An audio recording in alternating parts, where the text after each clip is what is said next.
Okay, welcome to the BTS guys. And in the towards yako, we shooting Vhusiku Hoṱhe. And musi muna kubhubuliwa kulia. Msadzi akotamba bhutu. Zodani mushikia kwa marakaro imbulo right. Ndinyimele zinda kuziona dona dona. Abamele ndinyimele zinda kuziona every day. Midini yako. Midini. Zambole unokwesa. Bone atende kwa life yawe. Zambole ukwesa midini ya watu.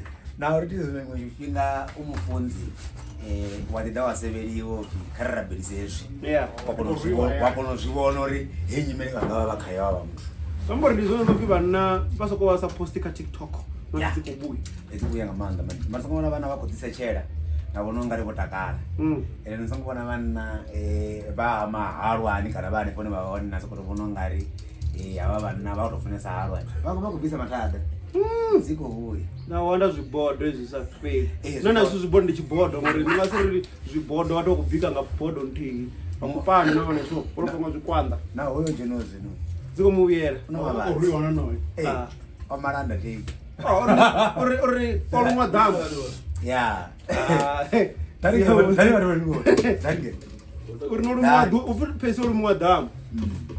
Mziko bwe. Okay guys, yeah, we are about to start zozvino. Kushuta undertaker. Rufimi yapo zakubi Vhusiku Hoṱhe zomuri munhu vakuvidzerera. Miyawe na mina vakeguru avo mudzura mukuru. Zvaita ndikushura vacho. So yeah, we are here. Yeah, those are for come better one. If it's corner those. If it's memory need to stop. Hey. The corner.